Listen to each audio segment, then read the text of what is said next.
Welcome to Keep Hustling, where we are going past the why to get to the how. I'm your host, the always hustling Aaron Gordon, aka NY Risk Advisor, aka Mr. Keep Hustling. In this podcast, we will be diving deep into the professional and personal successes of our guests to find out how they hustled through the most difficult times in their life and their development to achieve the success they've gotten to today. So buckle up for what hopes to be an amazing ride. Let's get to it. Welcome to Keep Hustling with my guest, Tyler Woodall. Tyler, thank you so much for being here today. Yeah, man. Thanks for having me. Super excited. I rarely do what I'm about to do. I'm going to do it anyway. We're going to leave wherever you live in the middle of nowhere to the side because I have nothing to say about New York and wherever that is. Love the chair, love the gaming chair, but I'm going to do something. I used to have books behind me, and then I took them out for this following reason. I saw a great meme. Tell our listeners, our loyal listeners here, how many of those books on the shelf behind you, guys, you guys to see this video, how many of you actually read? Let's be honest. Be honest here, Tyler. We know if you're lying. At least 70%. Now, some of the times I'll get through it and be like, this just isn't for me. And I'll skim through and try and finish it just because I want to finish it. Okay. How many of you, that's fine. I'm okay with that. How many of you legitimately tried to read? You don't have to finish them. Like, oh, this is not for me. This is not my style. But how many of you sat down with the intention of finishing it? And how many of you not? There's probably 10 on this side that are ordered that haven't been worked on yet. But every one of them, I've at least opened them up and looked through, skimmed through, decided, do I like this or not? Okay, every single person listening is calling BS on that, but we have no way to verify. But that's fine. I'm going to do something that we don't usually do it. Give us your top business, motivation, hustle book. Like I've done this a couple times. I know I have a few, so it could be insurance related, non-insurance related. Well, let's start there.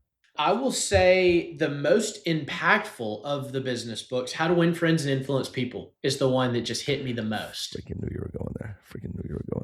Okay, fine. This is going to be good. We're having a lot of fun. So I'm going to give a little bit of an intro. I don't usually do that, but we're going to do this. So Tyler's in the insurance industry. Everyone should read his bio. I mentioned before that it's been a while on this podcast. I started, obviously, and I'm so blessed that I was able to start this podcast by leaning on my friends, and most of those people were in the insurance industry, to force them to come on early episodes of the podcast. But that was like 120 episodes ago. So it's been a while since I've been able to tear it up with someone in the insurance industry and really peel back some layers and have a deep conversation about being an insurance broker. And what I will say, or agent or representative or trusted advisor, what I will say to all of our loyal listeners here is even if you're not in the insurance industry, I think you'll get something out of this episode because Tyler's doing some unique things. And I think a lot of what hustle or reinventing your hustle or inventing your hustle is about, and I'm sure that will come out, although we didn't prep this, can be moved over into other industries. And I'll venture to say Tyler's in South Carolina. I'm in New York. If you hear something on this episode, and this is a career path or an industry that you're like, hey, I never thought that this was interesting, and now the insurance industry interests you, reach out to one of us and we'll get you in touch with someone local or one of us that maybe can talk it through with you. So how does that sound for a platform, Tyler? Perfect. Sounds good. How'd you get into this? So I got into insurance right out of college. So was graduating, had no clue what I was going to do, and had lunch with one of my mentors. I was like, look, man, I don't know what's next. What do you recommend? He said, well, I know some guys that got into insurance and they've killed it.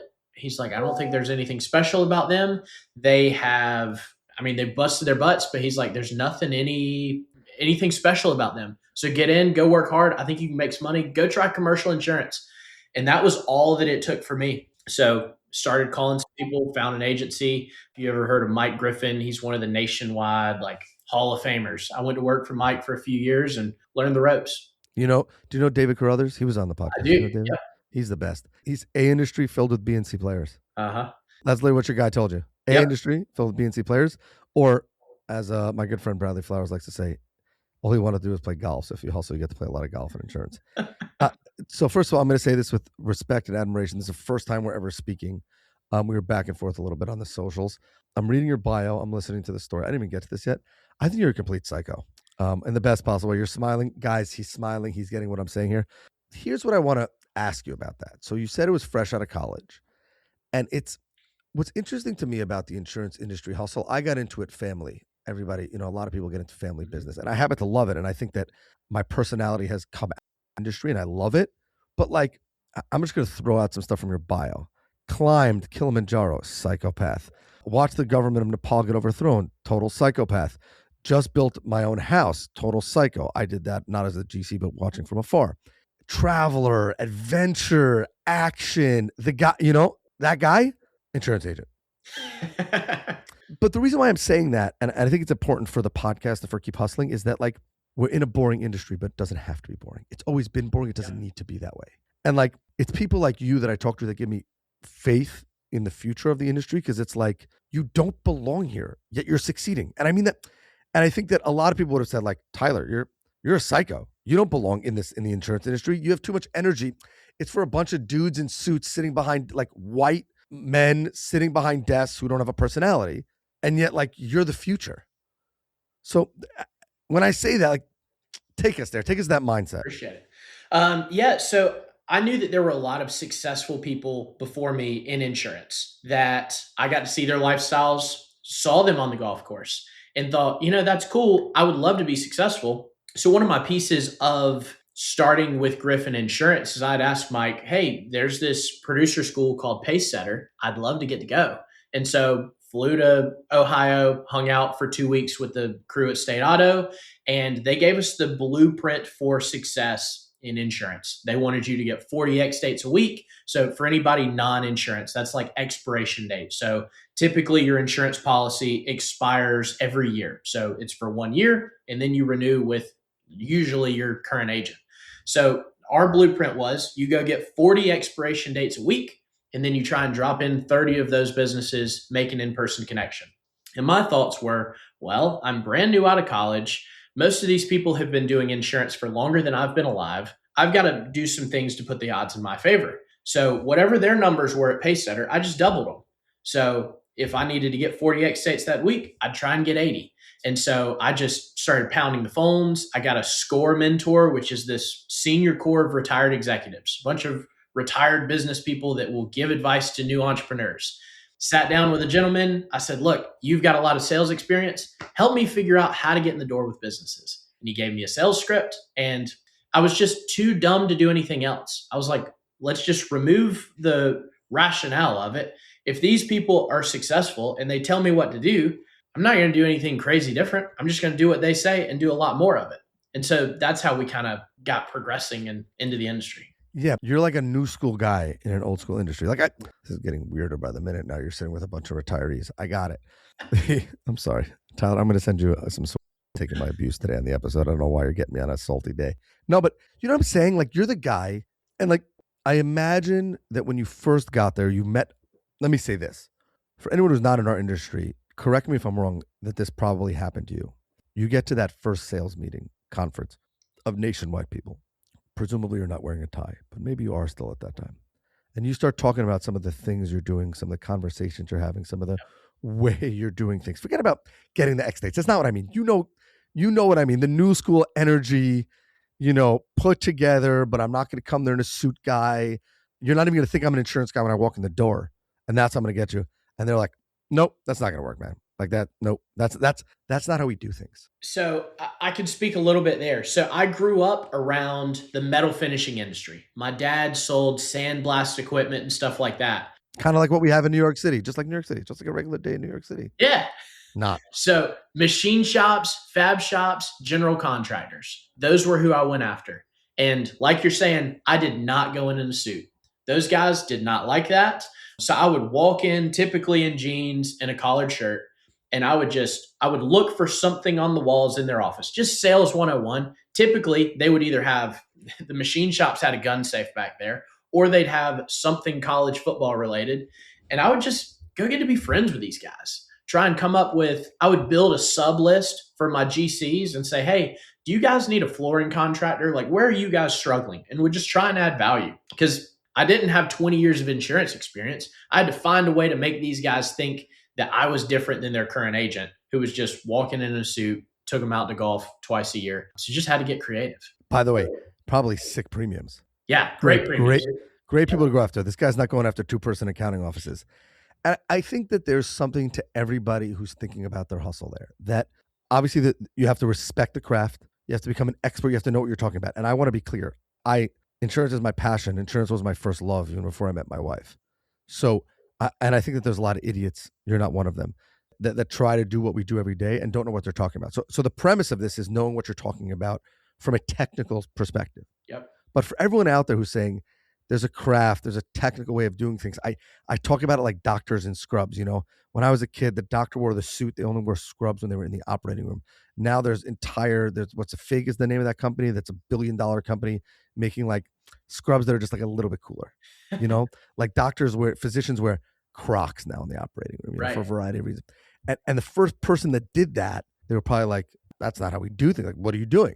And yet that person becomes more relatable to the consumer. And I think that a lot of what evolving the hustle is about, and I think a lot of where your success is coming from, is that ability to constantly evolve with the consumer.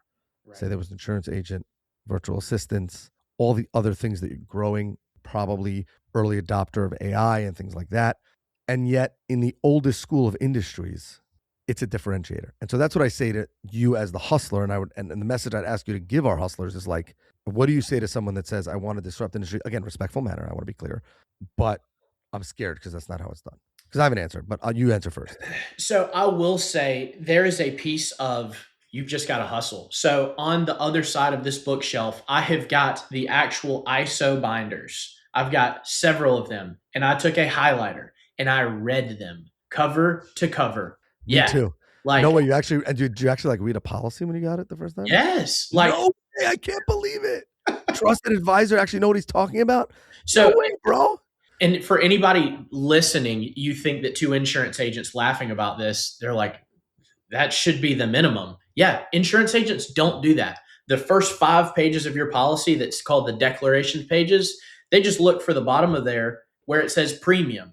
And that's what they're worried about. And they're going to take that, send it to their brokerage options, and they're just going to quote and pray that they get your business. So I actually read the policies. I wanted to work. I wanted to hustle. I had nothing else. I was a 21-year-old guy, single guy, nothing else going on. So I read these things and wanted to get to try and make up the difference in the 20 years experience difference that my competition had. You shouldn't have done this, man. Like I say this, I hope you understand when I say how much respect I have for you in that like anybody who's listening to this, it shouldn't have worked for Tyler. Like he had the wrong edge. Like I got told so many times. I have a great story. I was at a networking event. The carrier, as a very super high net worth personal insurance carrier, has an annual event in New York every year, and they asked us to bring some clients. And I brought the most clients by far. I had not the largest book. I'm up there with the largest book, but one of the larger books, not the biggest, not the public agencies. And I had the most guests, young collectors night. How did I get my clients there? So I'm talking to a young lady. She's doing the industry, and she tells me that she worked for the largest insurance agency in the world at that time. Rhymes with Smarsh. And she tells me, I said, as I'm talking to her, I say, just give me a minute. It's nice talking to you, but my client just walked in. So she chases me down a few minutes later. She says, you said you just finished with a client. Another client came in. How'd you get the clients to come in? I said, oh, that's easy. I said, it's going to be a fun, casual night. There'll be music, free food, some interesting art and booze. And free booze. She goes, oh, legal says we're never allowed to talk about alcohol. Right? So I say, again, that doesn't mean I'm like boozing people to death. Right. Like they're vomiting on the side of highways or getting into DUIs. That's not what I'm talking about. It was like, and I said, I took out a business card. I said, if you ever want to work at a company with a personality, call me. And obviously she never did. But like, I think that there's so many old school industries out there. Insurance is one of them.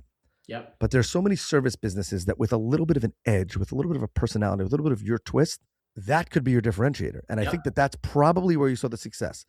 How many people actually spoke to those metal fabricators about college football and like actually knew what they were talking about? Not like, oh, Right. I saw the score, And like, and there's that thing.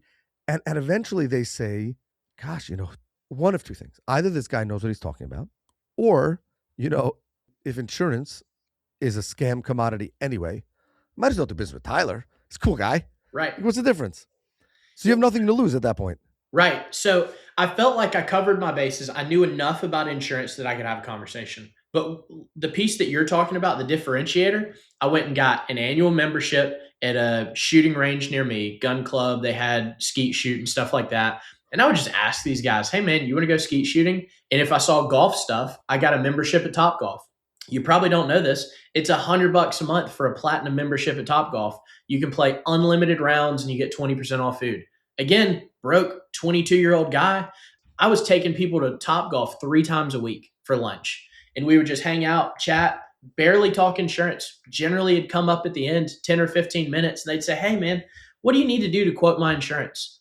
But for 45 minutes, we were just chopping it up, talking about golf, hitting hitting balls, hanging out, just being bros. And Talk, the talk business about came from talk it. about things that legal wouldn't want you talking about. We're taking the insurance guy is taking people skeet shooting. I got it. It must be a South Carolina thing.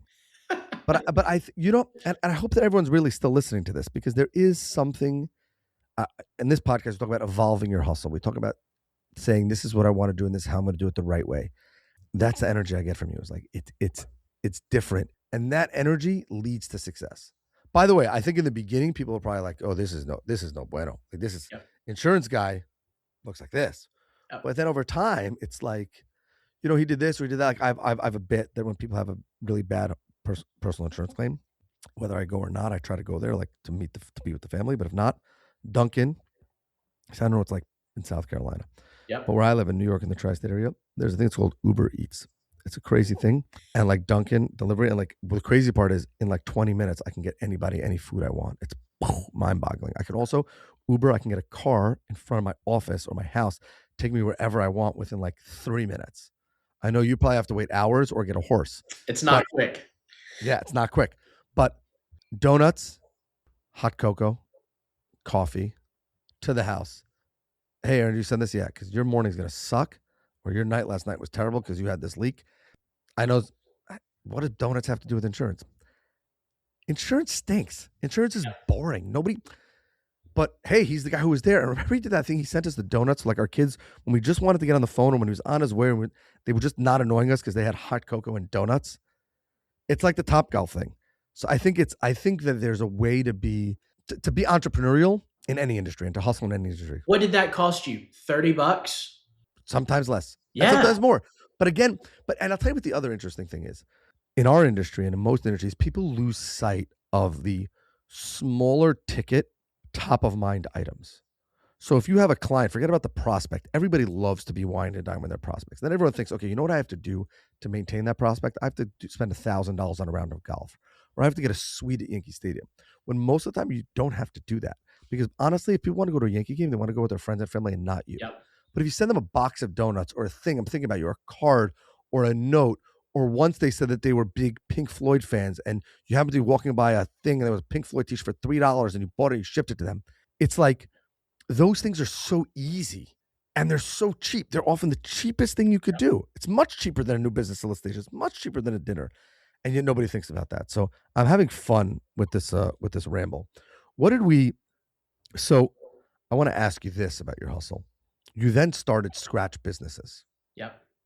It's a different level of nerve. Same attitude, but a different Uh-huh. nervous, Selling at 21, as you said, I wasn't like that, but I agree with you. 21, single, nothing to lose. You knew that most people in this industry were, when they stayed at it, were successful. Worst case scenario, not you go do something else at 22. Yep. Starting your own business when you have a life, when it's comfortable, take us there.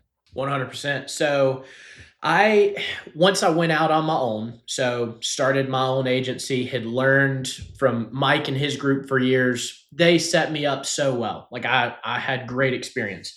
I realized that I needed some really great help inside the agency. Got to the point where I was bombarded with service work, had lots of stuff I needed help with, couldn't afford a really great CSR and couldn't find one. Did some interviews. So I started spending from 5 p.m. until 8 p.m. every night recording training videos on here's how to run a homeowner's quote in Travelers, here's how to run a car insurance quote in Progressive, and handed those to a virtual assistant. One of my friends had an eBay and Amazon store and had some VAs working for him that were doing back office stuff. And I said, I'll try it. There's not much to lose.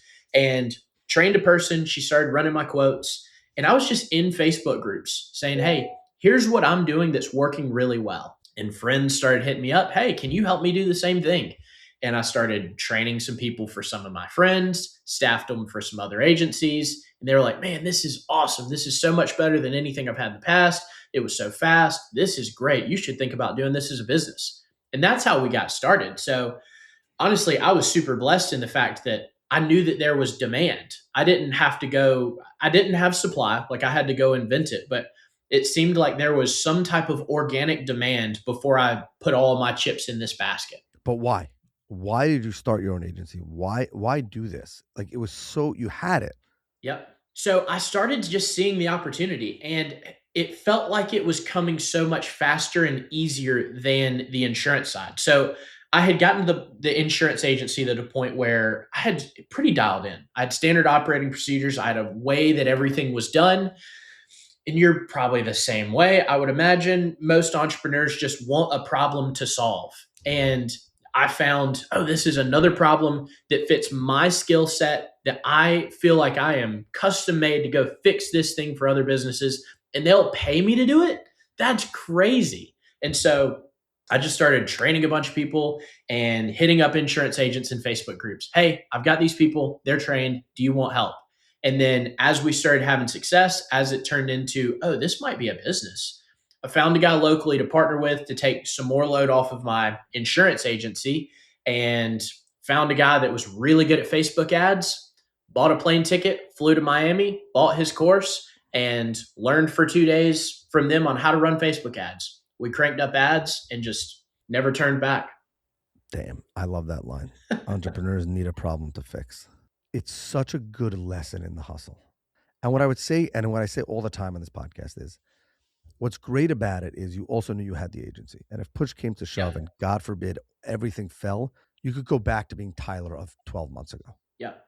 Obviously now you're successful. What I'm saying, I mean, the day you started that or said that this might be a good idea, okay, you'd have a little less money. Yeah, it'd be a little bit annoying. You'd be sitting back at your home office probably, having to get rid of some VAs because it hit the fan, and you're back to doing the stuff yourself. But by betting on yourself and betting on the pivot, it was like an exponential hustle growth. Yep.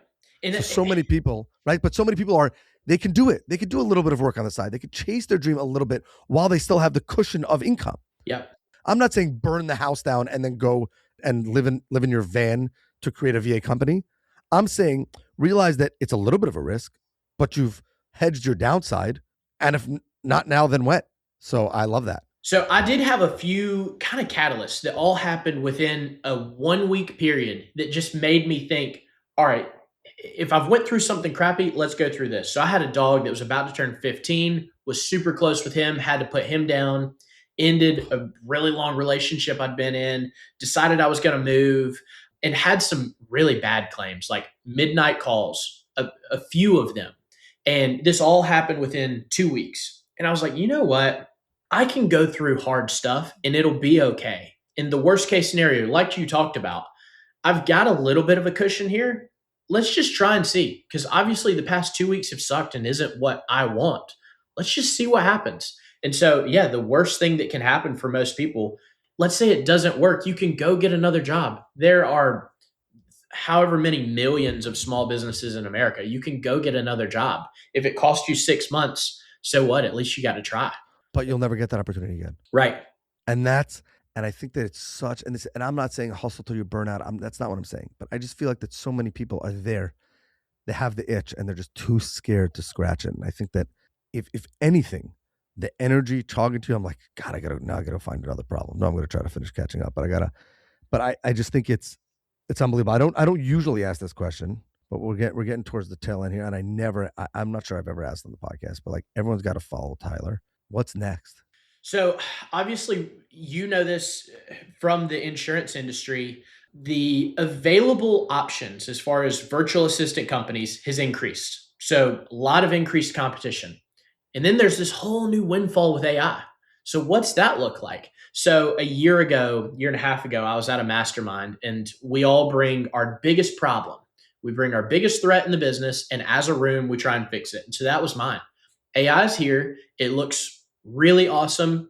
For somebody staffing labor that's mostly just data entry, it's kind of scary. What does this look like for me? And they all said, look, it's so new, you're probably not that far behind. So I started really diving in, trying to learn AI. I do think insurance is a little slower moving than most industries, and the carriers want a human to be able to tie liability to. Hello. Yeah. Preach. So my VAs are a little insulated, at least longer than most people. But my biggest thing is, how do we add the most value to businesses in other ways? I'm a firm believer that the closer you are to revenue, the more that you can charge. So I'm trying to figure out, are there other problems in the industry that my customers are facing that I can solve that complement my business? And so virtual assistants, tasks, et cetera, back office work may change at some point. But I have a lot of people that already trust me. How do I fix another one of those problems? And so that's where we're transitioning into. And one of the things we're doing is, how do we help them generate revenue, which will increase our sales or it'll insulate us in the future? So that's what we're working on now. God, I absolutely love this. Okay, we're gonna schedule another call on the personal side. I don't know if this is the first time, but we're leveraging this podcast. I hope our loyal listeners didn't run for the hills by hearing us just mumble Insurance. or ramble about insurance. But I do think that your journey, your story, your hustle, your energy after doing this for so long is the greatest proof that if you do things the right way and your way, both of those things at the same time, no matter what the industry is, you can revolutionize things. It's like, my social media feed is flooded. One day he's going to be on the podcast. There's this guy in Canada. I don't know if you're a big social media guy, snow shoveling. You ever seen this guy? I forgot his name. This guy's got millions of followers, and he just literally chronicles what it's like to be he started a snow shoveling. Shoveling is the bad business, snow removal business, where it snows like hundreds of inches a year. And like, this stuff is crazy what they do in the middle of the night. They take your driveway out, the flags. I've learned all about this snow removal stuff. But like, he's got such a good personality. I'm trying to remember his name. I'm in New York. I look at the 47th Street Jewelers. I'm sure if you're into social media, you see all them and the coin flips and all that kind of stuff. Like, that's the most old school business in the world. And like, there's a way that youthful energy always comes through, and that's who people want to do business with. And if for nothing else, Tyler, I'm happy that you came on this podcast. So we created the start of a relationship, and I hope that it continues further. And I don't always say that on the podcast. Yeah, I'm super excited. So super grateful this happened. As you know, we have a closing tradition on this podcast. We ask our guests to leave us with their favorite motivational or inspirational quote, what it means to them in their hustle. So with that, I'll say thank you again, Tyler Woodall, all the way from Nowheresville, South Carolina, for being here today. And the floor is yours. So my favorite quote, I don't know where it originated. I first heard it from James Sexton, actually a divorce attorney in New York. I was listening to him on a podcast, and he said, don't tiptoe through life to arrive safely at death.